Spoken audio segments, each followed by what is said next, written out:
आप देख रहे हैं न्यूज बिहार। देखिए, सिवान के इस भगवानपुर ब्लॉक में हम लोग आए हुए हैं और ब्लॉक की स्थिति पे आपको दर्शाएंगे। यहाँ देखिए ब्लॉक का जो रास्ता है किस तरह से गड्ढा हुआ है। ये सरकारी ब्लॉक है और इस ब्लॉक का स्थिति देखिए रास्ते का किस तरह से जर्जर स्थिति में है। यहाँ देखिए कैंपस दीवार भी गिरने वाला है। देखिए पानी की वजह से किस तरह से यहाँ हुआ है और यहाँ जो भी सरकारी महकमे है उनको ये दिखता नहीं है।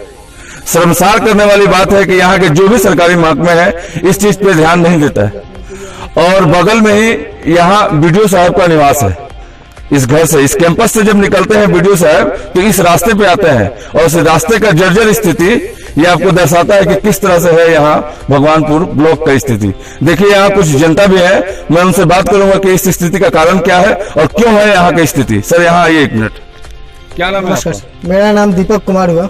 दीपक जी, ये बताइए कि भगवानपुर ये इतना बड़ा ब्लॉक है जी और ये स्थिति जर्जर क्यों है, क्या खास बात? ये सबसे बड़ी तो यहाँ के जो सांसद विधायक है उनकी कमी कहिए या प्रशासनिक लोगों की कमी कहिए या फिर सबसे बड़ी इसका कारण है सबसे बड़ा कि पीछे एफसीआई का गोदाम है।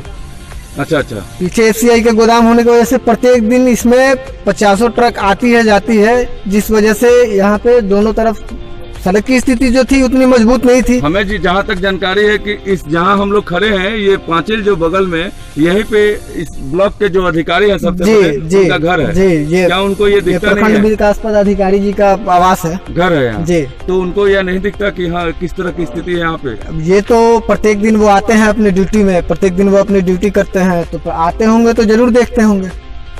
सर यहाँ तो हजारों की संख्या में लोग आते हैं ब्लॉक में अपना अपना काम करवाने, आधार का, पेन का। तो इस स्थिति में, बरसात की स्थिति में तो यहाँ ठेहुन भर पानी लग जाता होगा। हाँ, पानी तो लगता है सर। सबसे बड़ी दिक्कत यहाँ ये होती है कि ट्रकें जब उधर से आती हैं तो इस पे बाइक वगैरह से या साइकिल से जो लोग भी जाते हैं, जो लोग भी साइकिल वगैरह से जाते हैं तो ट्रकों में हमेशा डोलापन होता है। वो एक तरफ घूमते रहती है, झोला मारते रहती है। तो उस कंडीशन में ऐसा हो सकता है, मतलब ऐसी संभावना है कि दुर्घटना भी हो जाए। दुर्घटना का कारण हो सकता है सबसे बड़ा एक तो गड्ढा है। गड्ढे में लोग चाहेंगे कि हम बच के चलें और ट्रक वाले भी यही चाहेंगे कि हमारी गाड़ी भी बच के चले ताकि पलटे नहीं, क्योंकि आप देख रहे हैं सड़क की स्थिति। सर यहाँ एसबीआई गोडाउन भी है। आप लोगों की जो स्थिति है यहाँ जो राशन वितरण का है, क्या आप लोगों को राशन वितरण में कोई कमी होता है क्या? जी देखिए, हम तो उस कैटेगरी से नहीं आते और सबसे बड़ी चीज है कि उस पर विशेष रूप से ध्यान भी नहीं रख पाता आदमी। लेकिन हमें जहाँ तक लगता है, मान लीजिए कि लोगों में कोई किसी तरह की शिकायत नहीं है तो राशन वितरण सही हो रहा होगा। राशन वितरण से संबंधित किसी तरह की कोई शिकायत लोगों में, सबसे बड़ी शिकायत है यहाँ ये सड़क की और लोगों का भीड़ जो इकट्ठा हो रहा है उसमें। यहाँ काफी भीड़ होता है ब्लॉक में, जिसमें आधार की इनरोलमेंट होती है और आरटीपीएस काउंटर चलता है। जी। तो ये जिस समय टच चलता है उस समय भीड़ तो वास्तविक चीज है कि भीड़ रहेगा। तो यहाँ के जो सीनियर अधिकारी हैं जब भीड़ जमता है तो वो लोग कुछ कहते नहीं है? अब ये सारी चीजें तो हमने कभी नहीं सुना। बिल्कुल उनको कहना चाहिए, क्योंकि यहाँ आने वाले जो भी हैं, जो इस ब्लॉक में आते हैं, अगर भीड़ होता है तो यहाँ के जो भी सीनियर पर्सन है, सीओ है, बीडीओ है, जो भी अधिकारी हैं, इस चीज पे ध्यान दें कि लोगों में इस तरह का भीड़ नहीं हो। और भीड़ होता है तो आखिरकार क्यों काउंटर क्यों नहीं बढ़ा देते? जब सरकार इस तरह से इस पे लगाया हुआ है रोक इस कोरोना काल में, तो ऐसा क्यों होता है? इस रास्ते पर क्यों नहीं नजर जाती है यहाँ के सरकारी लोगों का? सर बोलिए। सर यहाँ तीसरी दिक्कत, सबसे बड़ी दिक्कत है कि आधार का जो इनरोलमेंट सेंटर बनाया गया है वो काफी कंजस्टेड है। मतलब जहाँ लोगों के खड़े रहने की आप देख सकते हैं बगल में। एक मिनट, एक गाड़ी वाले सर, एक मिनट रुक जाइए। आप यहाँ तो आ रहे हैं सर, एक मिनट। ये बताइए कि इस रास्ते से आपको कोई कष्ट नहीं होता है सर? इतना गड्ढा नहीं, कष्ट तो है ही है जी। कष्ट तो, रास्ता खराब है तो कष्ट है। सर यहाँ के सीनियर अधिकारी से आप लोग क्यों नहीं कहते कि रास्ते पर ध्यान दें? ब्लॉक में हजारों लोग आते हैं रोज, अपने दुख मर्या के कार्यों में आते हैं, किसी कोई राशन कार्ड के लिए, हाँ, किसी चीज के लिए। तो उसी से रास्ता तो खराब है, पानी उन्हीं की वजह से खराब हुआ है। बनवाने के लिए तो गिट्टी उट्टी है, अब ठीक हो जाएगा, मौसम तो बनेगा। इसी में ब्लॉक के स्टाफ है क्या? जी नहीं। तो आपको कैसे पता है? गिट्टी दिखाई दे रहा है तो सिर्फ इसी काम के लिए दिखाई दे रहा है? मैंने बनवाना है इसको, हम सुने थे। हाँ, लेकिन काफी जर्जर स्थिति है, क्योंकि लोग रोजमर्रा के लोगों को लिए यहाँ आना जाना और बहुत कठिनाई हाँ, कठिनाई तो है बिल्कुल। देखिए आने जाने वाले जो भी लोग हैं, यहाँ छोटे छोटे बच्चे भी हैं, मैं इनसे भी बात करूंगा। क्या नाम है बेटा आपका? रोहित। रोहित, कहाँ रहते हैं आप? यहीं पे जी। इस ब्लॉक में आते हैं जी। कैसा कष्ट होता है आपको। देखिए तो ये जर्जर स्थिति जो रास्ता है, यहाँ के सरकारी अधिकारी कैमरामैन को बोलेंगे कि यहाँ रास्ते को दिखाए किस तरह से ये रास्ता है। देखिए यहाँ रोज हजारों लोग आते हैं। देखिए और ये कैंपस है, ये आधार सेंटर जो है वसूली का बहुत बड़ा केंद्र बना हुआ है। जी जी, वसूली भी होता है वहाँ। जी, यहाँ कुछ लोग ऐसे हैं जो ईंटा रखने का काम करते हैं। सुबह 3 बजे 4 बजे 2 बजे उनका आके ये काम है। सुबह में 4 बजे से 3 बजे 2 बजे सुबह से आके लोग ईंटा 10 ईंटा 20 ईंटा अपने अंदर होता है। सुबह से ही आ जाते आप हैं। सर विश्वास नहीं कीजिएगा, 2 बजे सुबह से सर ये देखिए ये क्या एक नया चीज यहाँ देखने को मिल रहा है। कौन सा वसूली, क्या करने आए आप सुबह में? आधार कार्ड बनवाना था। 2 बजे रात को आए, बोले कि लाइन लगा के रखो, नहीं तो लाइन नहीं मिलेगा। लाइन नहीं मिलेगा, यही बात है। इतना भीड़ होता है? हाँ, 3 दिन से एक दिन में 30 आदमी का करते हैं लोग। इतना ही भीड़ होता है। हाँ, 30 आदमी को, उससे ज्यादा नहीं। 15 लड़के और 15 लड़का को, उससे भी एक दिन में मात्र 30 आदमी को। मैडम उस बीच में बैठी रहती हैं लेकिन वो इनरोलमेंट नहीं करती है। बोल देते लग जाओ, नहीं होता है तो बोल लोग आके 2 बजे सुबह से आके यहाँ पे पूरा दिन वो अपना समय व्यतीत करते हैं। पूरे सुबह 2 बजे से आके, जो आदमी 2 बजे से आके वो अपने घर से खाना खा के नहीं आ सकता सर। बिल्कुल बिल्कुल बिल्कुल। उसको खाना खाने के 10 50 100 रुपए यहाँ खर्च करता है, खाना पीना खाता है, फिर भी उसका इनरोलमेंट यहाँ उस दिन नहीं होता है।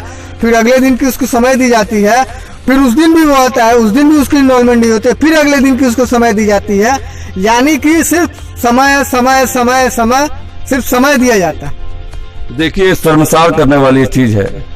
रात 2 बजे अगर यहाँ आधार कार्ड के लिए लोग लाइन लगाते हैं और यहाँ के जो भी सरकारी महकमे हैं उनको शर्म नाम का चीज नहीं है। सरकार के नियमों का धज्जी उड़ाते हुए सरकार का धज्जी उड़ा रहे हैं। देखिए इनरोलमेंट सेंटर है, आप उसको देखिएगा। अगर आप आइए दिखाते हैं हम आपको ये इनरोलमेंट। ये देखिए जिस सेंटर में है वहाँ सुबह से ही लाइन लग जाता है। और सर किस तरह का स्थिति है यहाँ पे अंचल अधिकारी का भी घर है और इस तरह ब्लॉक में अगर इस तरह का काम चल रहा है और इस तरह का धांधली चल रहा है। देखिए ये ईंटा का लाइन, ये देखिए आपको कैमरामैन को बताएंगे कि ये देखिए नाम लिख कर ऑनलाइन लिखा हुआ है। Sir this is enrolment centre. देखिए सर ये इनरोलमेंट सेंटर है। देखिए यहाँ लिखा हुआ है कि 19/9/2020 अपडेट फुल हो चुका है। और देखिए यहाँ लाइन लगा हुआ है। देखिए इस ईंटे का लाइन, ये लोग कहते थे तो विश्वास नहीं होता था लेकिन अब विश्वास हो रहा है। देखिए नाम लिखा हुआ ये है, देखिए सब पे नाम लिखा हुआ है, हर ईंटे पे। यहाँ पीछे भी दिखाएंगे, देखिए किस तरह से ईंटा रखा हुआ है। यहाँ के जो भी सरकारी महकमे इस चीज पे ध्यान नहीं देते, आखिरकार क्यों? जबकि सरकारी महकमे सामने, कैमरामैन को बताएंगे कि जो दरवाजा है देखिए बगल का है। देखिए जो सर खड़े हैं यहीं पे, इस ब्लॉक के जो सरकारी महकमे हैं यहीं पे हैं और इन्हीं के सामने इस तरह का ये घिनौना काम होता है। जो सुबह 2 बजे से लाइन लगाते हैं, अगर यहाँ कोई दुर्घटना घटता है तो इसके जिम्मेदार कौन होंगे? आखिरकार सरकार के हर नियमों का पालन क्यों नहीं कर रहे हैं यहाँ इस ब्लॉक के अधिकारी? देखिए किस तरह का घिनौना काम हो रहा है। और सबसे बड़ी चीज सर, यहाँ आप जगह देख सकते हैं कितना कंजस्टेड जगह है। इसमें ये 2 लाइन लगी है।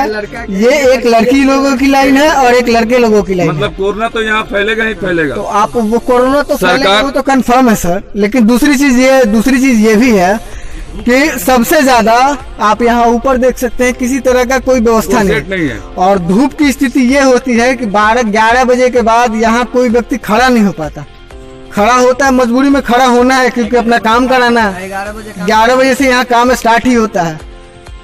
तो इसलिए हम, अगर ये वीडियो आपका ये लाइव जो है अगर आला अधिकारी लोगों के पास जाता है तो मैं हाथ जोड़ के उनसे निवेदन करूंगा कि या हो सके तो इनरोलमेंट का समय सुबह कराएं, नहीं तो यहाँ लोगों के लिए कोई व्यवस्था कराएं। ये बहुत कृपा होगी लोगों के ऊपर, उन लोगों की, ताकि लोगों को यहाँ छांव मिल सके। लोग वहाँ पेड़ के पास जाके बैठते हैं, वहाँ पेड़, अगल बगल के पेड़ों के पास जाके बैठते हैं। देख के सर ये चीज बहुत, गर्भवती महिलाएं 2-2 महीने का बच्चा लेके औरतें आती हैं, जब धूप में उनको बैठे हुए आदमी देखता है तो मन में बहुत पीड़ा होती है। ये महसूस, चलिए सर, ये बहुत बड़ा धन्यवाद है आपको कि आप हमारे मीडिया के माध्यम से इन सरकार के जो भी महकमे हैं उन तक पहुंचा रहे हैं। जरूर पहुंचेगा और इस पर एक्शन नहीं होगा तो इसके ऊपर कार्रवाई भी की जाएगी। धन्यवाद सर, बहुत बहुत धन्यवाद। बहुत धन्यवाद जो आपने सारी बातें बताई और यहाँ के जो भी एक बिजनेस। देखिए सर, कैमरामैन को बताएंगे, देखिए प्रेशर इतना बड़ा है। ये नहीं है कि यहाँ जगह नहीं है, जगह काफी है, लेकिन लोग यहाँ बहुत आक्रोश है। यहाँ के जो भी सरकारी महकमे हैं उन्हें इस चीज पे ध्यान देना चाहिए कि जो भी ये सिस्टम है उसे चेंज करें या सेट बनवाएं, ताकि लोगों को, सरकार लोगों से चलता है। ये सरकार लोगों से चलता है, ये जो भी सरकार चलता है ये लोगों से चलता है, जनता से चलता है। अगर जनता ही सुखमय नहीं रहा तो फिर सरकार चले या ना चले उससे क्या फायदा होता है। तो हम तो यही कहेंगे कि यहाँ के जो भी आला अधिकारी हैं इस पर जरूर ध्यान दें। इस तरह का जो रोजमर्रा का है, जो इस तरह से लाइन है, इसमें सबसे बड़ी कमी हमारे सांसद साहब की भी है। वो आके एक सांसद होके वो आके ब्लॉक में एक एक चीज की जांच कर सकते हैं। वो आके यहाँ अन्न का क्या स्थिति है, वो जो वितरण प्रणाली का क्या स्थिति है वो जान सकते हैं। क्या वो आते होंगे तो उनको ये सड़क नहीं दिखता होगा? क्या आते होंगे तो यहाँ के लोग उनको नहीं दिखते होंगे? तो वो तो वहां उनके पास जाते हैं ताकि आले अधिकारियों के ऊपर प्रेशर बनाए, और उनके प्रेशर बनाने की वजह से उनको आके 2-3 दिन यहाँ देखिए कैंप किए हैं, आके कैंप किए हैं। एक मिनट सिर्फ इसी वजह से कैंप किए हैं ताकि हम कुछ यहाँ से लूट सकें। सिंपल सा देखिए, चल हम मतलब यहाँ के नागरिक है और एक ईमानदार नागरिक होने के नाते सारी बातें कहना हमारा फर्ज बनता है। बिल्कुल।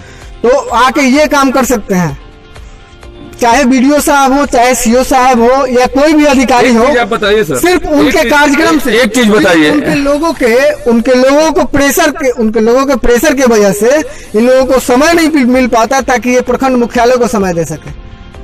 प्रत्येक दिन हम देखते हैं सर, यहाँ प्रत्येक दिन उनके जो भी गुर्गे जो भी कहिए आप, उनके समर्थक कहिए, कार्यकर्ता कहिए, जो कहिए, प्रत्येक दिन वो लोग आके यहाँ अपना कैंपेनिंग किए हैं, जिस कैंपेनिंग की वजह से ये लोग पब्लिक को समय नहीं दे पा रहा।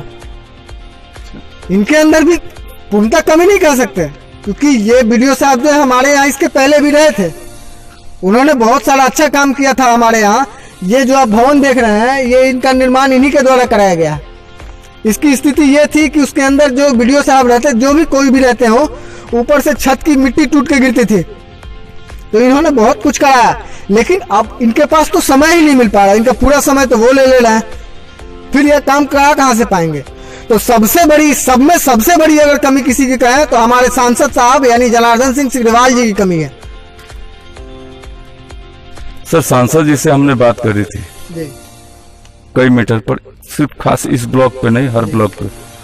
उनका कहना है कि हम ब्लॉक वाले को निर्देश दिए हैं कि जनता को कोई कष्ट नहीं हो। जनता को तो डायरेक्टली जनता उनसे अगर कोई सवाल पूछती है तो वो कहते हैं कि तुम नेता बन रहा है। क्या नेता बनने का अधिकारी संविधान ने सिर्फ जनार्दन सिंह सिग्रीवाल को दिया है? क्या नरेंद्र मोदी को सिर्फ दिया है? यहाँ का हर जो नौजवान है, हर नागरिक अगर चाहे तो नेता बन सकता है। तो सवाल पूछने पर बोलते हैं नेता बन रहा है। नेता काहे नहीं बनेगा? उसके गांव में कमी है तो वो नेता बनेगा, उसके लोगों में कमी आएगी, उसके लोगों को दिक्कत होगा तो नेता बनेगा, 2 दिन पहले शोषण होगा उसके लोगों का तो नेता बनेगा। आज से करीबन 20 दिन पहले अगर आवाज उठाना नेतागिरी करना है तो क्यों नहीं नेता बनेगा? आज से 20 से 25 दिन पहले हमारे ही चैनल पर जी न्यूज बिहार झारखंड 18 जो अधिकारी वही रहते हैं, सरकारें सिर्फ बदलती रहती हैं, अधिकारी वही रहते हैं। सरकार का नियम है सर, तो जो जो अभी सरकार में एक्सचेंजमेंट हुआ है, सरकार में जो बदलाव हुआ है, ये बदलाव पब्लिक के लिए सबसे नुकसानदायक फायदे साबित हो रहा है। कारण, सबसे पहला कारण हमारे यहाँ के विधायक हैं माननीय हेमनारायण शाह जी।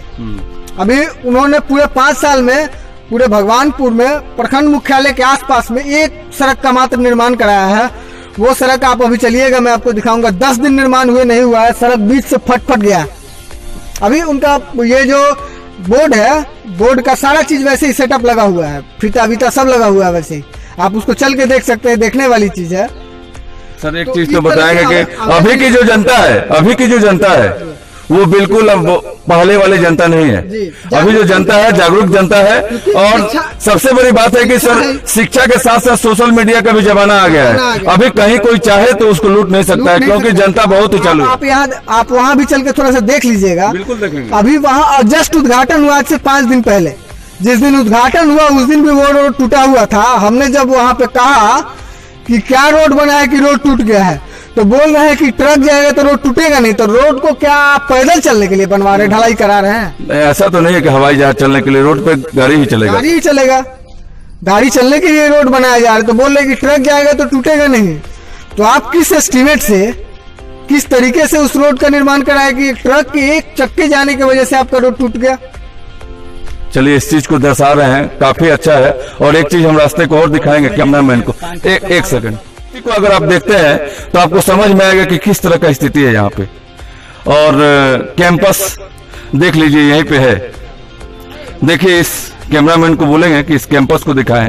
जो आला अधिकारी है हमारे ब्लॉक के, यही है उनका घर है, और उनके घर से बाहर जब निकलते हैं तो इसी रास्ते पे निकलते हैं। यहाँ की जर्जर स्थिति ये दर्शा रही है कि यहाँ के सरकारी महकमे हैं, उनका काम, उनके काम का शैली किस तरह से है। न्यूज बिहार से मैं राजेश, नमस्कार।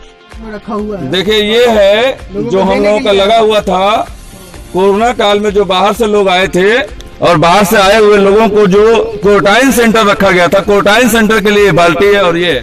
और ये देखिए ये ऑफिस बंद है, लेकिन अभी बिजली पंखा सब चल रहा है। आखिरकार लोगों से 8 रुपए और 7 रुपए करीब यूनिट के हिसाब से पैसा लेते हैं, लेकिन यहाँ सरकारी जो लोग हैं उन्हें कोई टेंशन नहीं है, बिल्कुल सारा दिन रात पंखा चल रहा है, इसके लिए कोई फिक्र नहीं है। धन्यवाद।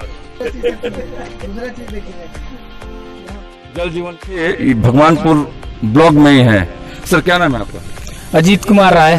सर राय जी एक बात बताइए, राय जी हैं तो हम ये नहीं बोलेंगे कि आप लालू जी और किसी पार्टी का, लेकिन 15 साल लालू जी का राज रहा। जी जी। और 15 साल नीतीश जी का भी राज रहा। और दोनों में डिफरेंस आपको क्या दिखता है? क्योंकि देखिए नीतीश जी जो बोल रहे हैं जन जीवन हरियाली का बोर्ड आप देख रहे हैं ना? जी जी। जल जीवन हरियाली, कल रैली भी निकला है। वो बोलते हैं कि हर जगह रास्ता, पानी हर जगह हमने ठीक किया है, शिक्षा, बिजली, पानी हर जगह। आप क्या कहते हैं सर? सर कहने का मतलब है जन जीवन हरियाली, माने इसका कहने का मतलब है नीचे जल, ये जो पेड़ देख रहे हैं इस पे आदमी चढ़ गया, ये हरियाली है। तो जन जीवन हरियाली, नीचे पानी ऊपर आसमान, और आप बीच में गाछ पे अपना खटिया गिरा लीजिए, ये आपका माने घर बन गया। जन जीवन हरियाली यही है नीतीश कुमार का मुद्दा। ऐसा नहीं है। हाँ। दोनों के जो शासन काल है, हाँ। 15 साल लालू जी भी राज जी और 15 साल नीतीश जी भी राज। जी। इस दोनों राज्य मतलब शासन काल में जी किसका काम आपको अच्छा लगा? माने हमको तो लालू जी का काम अच्छा लगा जहाँ तक है। अब नीतीश कुमार जी हैं, ऊपर से फंड भेज रहे हैं, या कोई आइए नहीं है तो हम लोगों का फायदा है? कोई फायदा नहीं है। हम लोग किसान हैं, मजदूर हैं, कमाते हैं, खाते हैं, बहुत तरह का मुद्दा है। सर नीतीश जी बोले हैं कि हर जगह का रास्ता हम कंप्लीट करवा दिए हैं। आप जिस जगह खड़े हैं इस भगवानपुर ब्लॉक में, इस ब्लॉक में, और यहाँ बोर्ड लगा हुआ, कैमरामैन को दिखाएंगे, बोर्ड लगा हुआ है, और रास्ता, बिजली, पानी कंप्लीट। और देखिए इस रास्ते का जर्जर स्थिति, कैमरामैन को बोलेंगे कि थोड़ा सा नीचे दिखाएं इस रास्ते का जर्जर स्थिति, लेकिन नीतीश जी का कहना है कि हम रास्ता पूरा कंप्लीट करवाएं। माने कहने का मतलब है पहले सर लालू जी का राज था, अभी हम नीतीश जी का एडमिशन कराने गए स्कूल में, तो हम गए तो हमसे पूछा गया कि आप कौन जात हैं, आप रियल में बताइए। खुल के हम बोले हम भूमिहार हैं, अजीत कुमार राय नाम पर हम भूमिहार हैं। वो बोले कि हम पाड़े हैं, तो 500 हमसे 2600 रुपया लिया गया। हमारे बगल में हमारा मित्र था, पासवान था, वो 2300 रुपया दिया। आखिर मान लीजिए कि हम यहाँ पर किसी का जात नहीं पूछते हैं, लेकिन हमसे कॉलेज में जाते हैं तो हमसे जात पूछा जाता है, आप कौन जात हैं, खुल के बताइए। हम बोले हम भूमिहार हैं, तो 2600 रुपया दीजिए। आखिर हम कहाँ से देंगे? ये तो कहीं ना कहीं आरक्षण का मामला, एकदम आरक्षण का मामला है। कहाँ से देंगे हम लोग? हमारे बाप जी मजदूरी करते हैं, हम भी मजदूरी करते हैं। हमारा दोस्त है तो हम कभी उससे नहीं पूछे आप कौन जात हो। कभी होटल पे जाते हैं तो चाय वाले से नहीं पूछते आप कौन जात है, लेकिन हमसे, हम कॉलेज में जाते हैं, हमसे पूछा जाता है आप कौन जात है। हम खुल के बताते हैं भूमिहार है। क्या हमारे भूमिहार होने का माने साफ ऐसा नहीं है तो हमको काट के बिक दीजिए, हम लोग को नहीं रहना है बिहार में, हम लोग नहीं रह सकते हैं। बिल्कुल रह सकते हैं, बिहार किसी का प्रॉपर्टी थोड़े है, सबके लिए। तो मैंने कहने का मतलब है हम लोग कहाँ रहेंगे? मान लीजिए कि अब हम कहाँ से 2600 रुपया लेके, अब लास्ट में हम क्या करेंगे? किसी का मर्डर करेंगे, किसी को लूटेंगे, किसी का बगली मारेंगे, यही नहीं करेंगे। हमारे पास पैसा नहीं रहेगा, हमारा एडमिशन नहीं होगा, हम पढ़ाई नहीं होंगे। कहने का मतलब है आरक्षण देना है तो एक बार सबको आरक्षण, आर्थिक रूप से आरक्षण दीजिए, जातिगत आरक्षण मत दीजिए, आर्थिक रूप से आरक्षण दीजिए। हाँ ऐसा बात नहीं है। हमारे बाबूजी भी मजदूर है, हम भी मजदूर है, काम करते हैं, 300 रुपए का दिहाड़ी पर कमाते हैं, खाते हैं। और एडमिशन कराने गए तो 2600 रुपया लगा, हमारा मित्र था 2300 रुपया उसका लगा। कहीं ना कहीं यहाँ के नौजवानों में एक चीज देखने को मिल रहा है, जो आरक्षण का मुद्दा है कई सालों से, जब से देश का संविधान बना है तभी से आरक्षण है। और आरक्षण पर कई बार हम लोगों ने न्यूज भी दिखाया। कहीं ना कहीं उस आरक्षण में एक बदलाव भी आया है कि सामान्य जाति के लिए भी 10% का आरक्षण मिलेगा। लेकिन कहीं ना कहीं यहाँ के लोगों का कहना है कि आरक्षण किसी जाति को नहीं दिया जाए, अगर कोई गरीब है तो उसे दिया जाए, किसी भी जात और किसी के धर्म पर इस आरक्षण को हटाया जाए। ये सरकार से यहाँ के बच्चों का गुजारिश है। सर